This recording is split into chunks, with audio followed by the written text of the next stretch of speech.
All right, good morning, good afternoon, everyone. All right, this is going to wrap up Ebola. Okay, so we're going to have two lectures for this to get ready for our test on Monday. Okay. All right, so last time we stopped, we were talking about how two patients, Dr. Kemp Brantley and Nancy Ribel, came over from Liberia.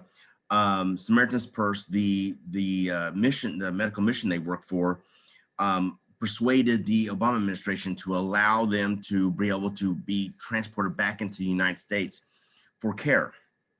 And they're transported to Emory Hospital located in Atlanta, Georgia. And like I said, Emory was chosen for two specific reasons. First, Emory has a phenomenal infectious disease department, one of the best in the country. The other reason is the CDC, the Center for Disease Control, is located just right down the road from Emory. So all the top doctors who work for the CDC could be at Emory Hospital within a matter of minutes. All right, so it really worked out for the best for Dr. Kemp Brantley and Nancy Ribel in order to get the definitive care that they need. At the same time that's going on, a gentleman by the name of Thomas Eric Duncan flies from Liberia to Dallas Fort Worth to visit family. Upon arrival, he's at his family's apartment, and he's not feeling all that well. He just, abdominal pain, fever, diarrhea. And so his family takes him to the ER, takes him to Texas Health Resources Presbyterian Dallas. And the ER sees him. The nurse makes note of his fever, but never makes note that he's from Africa, that he just arrived from Africa. So the doctor comes in, examines him, and says, you probably have an abdominal virus, maybe the flu. We'll give you something to kind of manage the symptoms and send you on home. So he sent him home. On September 25th, he starts to feel worse. His family calls 911, and Dallas Fire Rescue shows up and transports him back to Texas Presbyterian Hospital in Dallas. Upon arrival, this is when the story starts coming together. I'm sorry, on the 25th, he's sent home. And then on the 28th, he's checked back in. This is when the story starts to come together. People start finding out, okay, wait, he was here 3 days ago, had a fever, had diarrhea.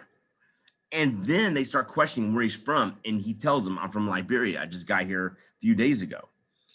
And this is when the eureka moment hits that, oh my goodness, this person may have Ebola. So they send his blood to the CDC for testing. 2 days later, CDC responds and says, yes, he has Ebola. And now we're in that moment where it's like, okay, what do we do now? Now we have to contact everyone he's been in contact with, everyone he was on the airplane with from Liberia, anyone he may have been in contact with at the airport, anyone he may have been in contact with in the waiting room in the ER when he came here on the 25th. So this was a huge deal. You think about it. They have to try and track down possibly everyone that he had contact with and tell them they have been exposed to someone with Ebola. We freak out when we get an email saying we may have been exposed to someone with COVID, okay? Much less Ebola that has in this form of Ebola, that has a 90% fatality rate, all right? So there's a lot of panic that was starting to happen here in Dallas.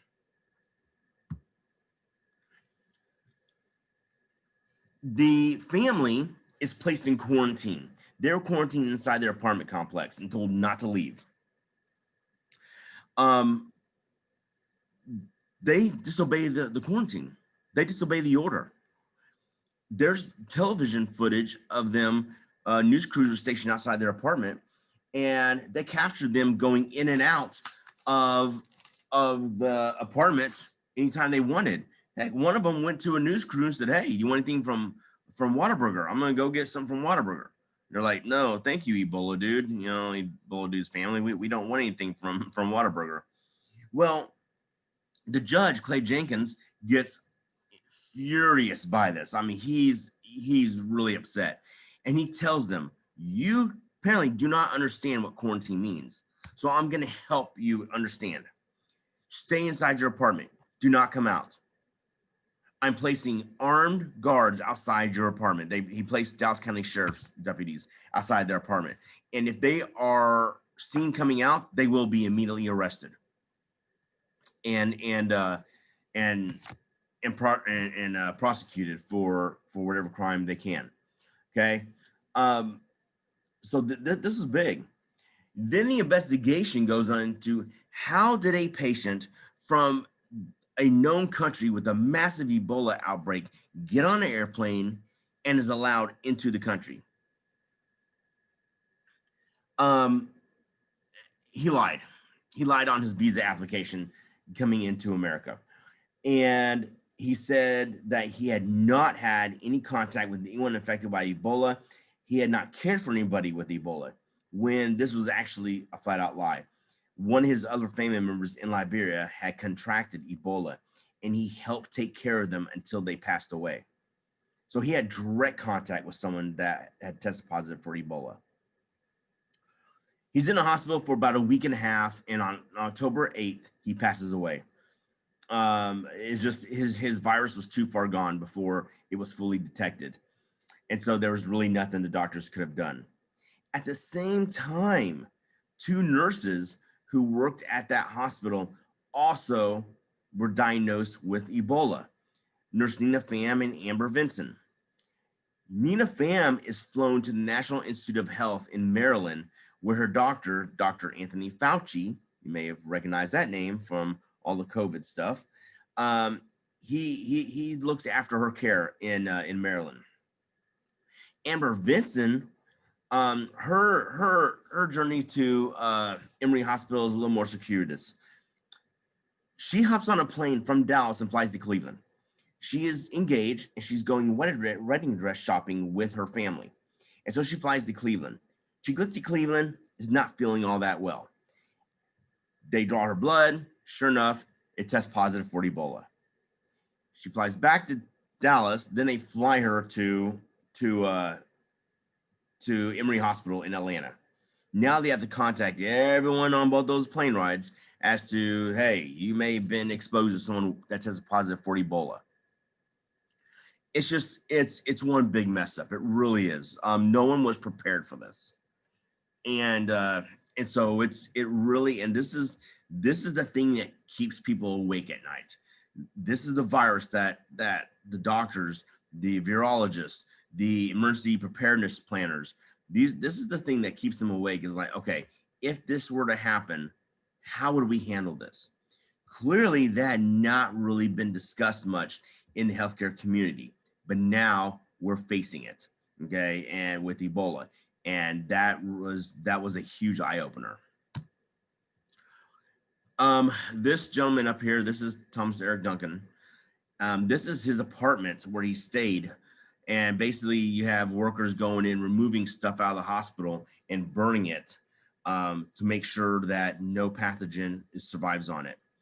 This is Nina Pham and Amber Vinson.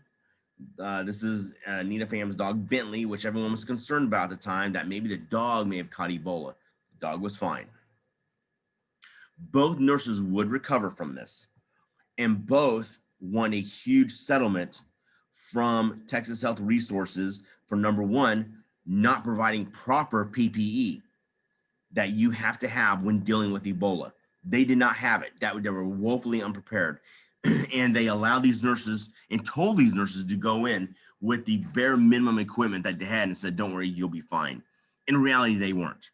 Then on top of that, excuse me, on top of that, footage was released by the hospital of Nina Pham's hospital room of her laying in bed battling Ebola. She did not give permission for that information to be released. So they broke a massive HIPAA violation. All right, so she was awarded more money for that. When all was said and done, in 2014, 2015, this Ebola outbreak would be the largest to date. The numbers now about 12,500 people died from this Ebola outbreak, and over 30,000 actually contracted Ebola. As of last year, there was another Ebola outbreak that just recently got put down. And the numbers to that are a little skewed because the government of Sudan was not letting doctors in or researchers in and try and figure out how widespread this was. It happened once again in the Democratic Republic of Congo, which used to be known as Zaire, and it spread into the Sudan. It's believed that somewhere around 2,200, 2,300 people may have died from this Ebola outbreak. Okay, this will make it the second deadliest Ebola outbreak to date.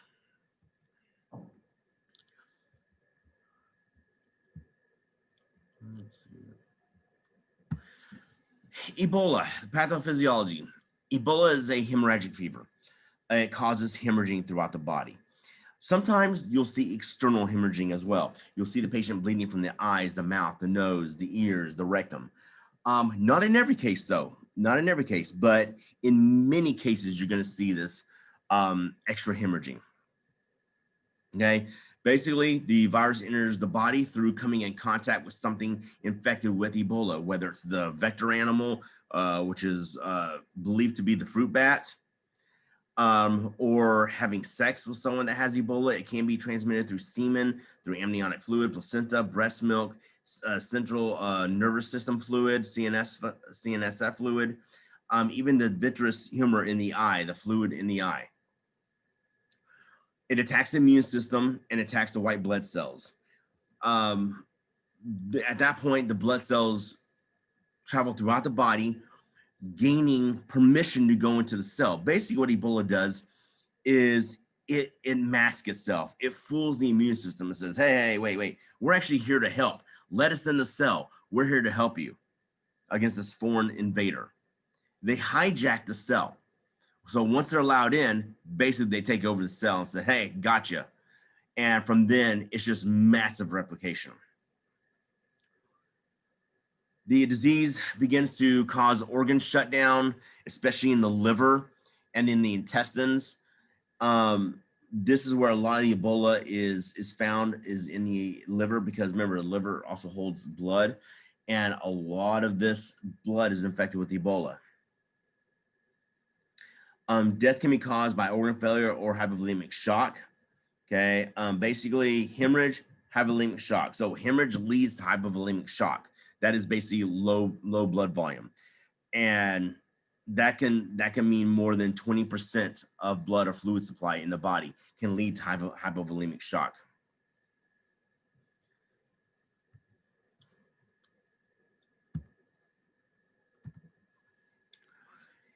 If I had 1/5 of a teaspoon of a person's blood that was affected with Ebola, and I looked at that blood, that amount of blood, that 1/5 of a teaspoon, extremely minute amount of blood. I mean, think about a teaspoon. Now divide it into fifths. Okay, so 1/5 of that could carry up to 10 billion with a B viral particles of Ebola. Okay, I'm gonna repeat that again. It can carry up to 10 billion viral particles of Ebola. Compare that with HIV. In that same amount of blood, that 1/5, we could see 50,000 to 100,000 viral particles of HIV. Compare that to Hep C, the numbers go up a little bit. 5 million to 20 million in that same amount of blood. But Ebola carries up to 10 billion Ebola viral particles. What it takes HIV to do in years, Ebola does in less than 5 days. Basically, once Ebola enters the bloodstream, it messes with the interferons. The interferons, just like the name suggests, kind of is supposed to interfere with the emergency access of the cells, and says, hey, whoa, we're not letting this pathogen in. This is a deadly pathogen. However, with Ebola, like I said, comes in and hijacks the delivery process. So therefore, that interferon never recognizes it as a foreign invader, therefore allowing Ebola to come in and hijack every cell and replicate in a massive, massive way. The lymphocytes themselves do not become infected, but other things around them do. And the macrophages, when the macrophages go and eat up these cells, basically they infect those cells. They infect the macrophages. And this then triggers a coagulation effect in the body, which starts producing blood clots throughout the body. Okay, and this causes inflammation, and massive clotting can also become very deadly. Okay, the cells also release what's called nitric oxide, which will slowly dissolve and destroy the lining of the blood vessels. This is why we have the leaking of the blood into other parts of the body where typically blood is not leaked into. And this is what causes all the extra hemorrhaging. The liver is especially destroyed by Ebola because, like I said a little while ago, the liver stores a lot of blood. And where blood is, there's Ebola. And so by that very nature, the amount of viral particles in the liver are extremely high when we talk about Ebola. And so the liver is especially prone for failure when a patient comes down with Ebola, when they acquire Ebola. Or Ebola wipes out cells required to produce coagulation proteins and other important components for plasma. Okay, it destroys your ability to clot. Even though there's clotting going on inside the body, on the outside of the body, it prohibits that. Okay, Ebola is a very, very intelligent disease. It knows exactly what it's doing. Okay, the massive amounts of diarrhea, add that to the damage to the adrenal gland, helps drop the blood pressure. And when you have a patient that is suffering from nonstop diarrhea, we are always concerned about dehydration. One of the things that helped Dr. Kemp Brantley and Nancy Wright-Bowl recover from Ebola was the fact that they were able to get hydration. They were able to get fluids through IVs. Also, they were given potassium to help with the recovery process. And this helped a lot. Now, 2 experimental drugs were also used on both of them, but add those to the other things they were able to provide, like the additional hydration. This really helped the patients be able to overcome Ebola.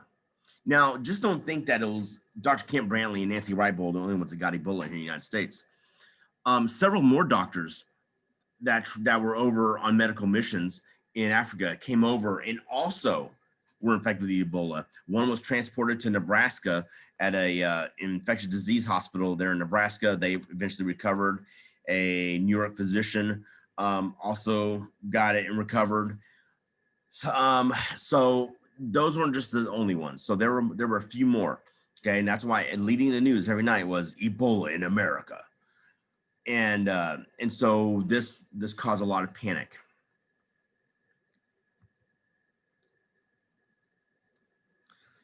Basically, what I want you to understand with Ebola is Ebola basically shreds our body from the inside out.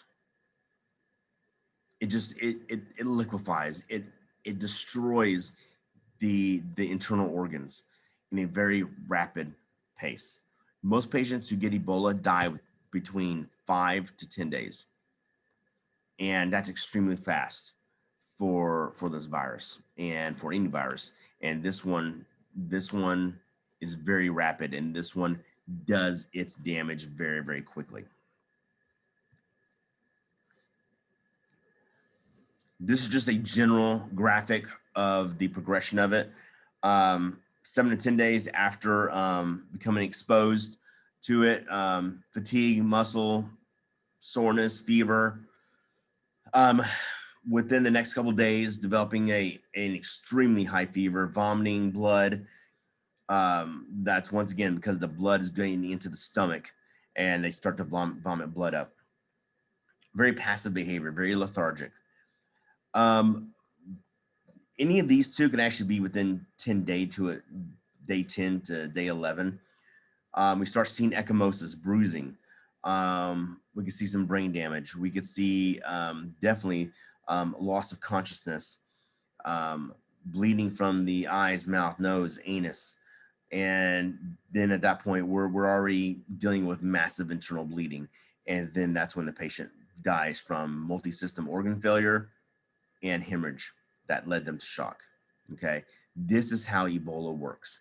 Like I said, it's a very intelligent disease. It's something so small, but yet so, what's the word?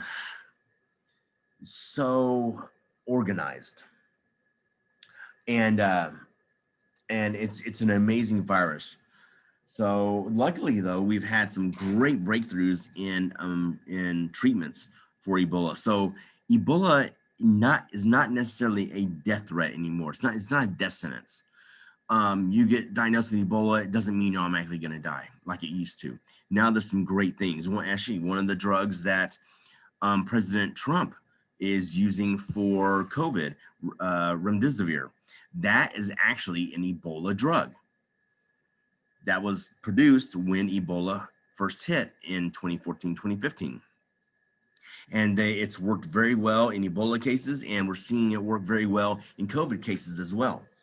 So that's a couple positives there. But this is going to wrap up Ebola. Okay, this material will be on the test on Monday. Okay, so if you did not see the Google page or read it, you have a test on Monday. I will send out verbal instructions how that's going to work, and it will probably be through ZipGrade, and I'll send all that stuff to you. Okay.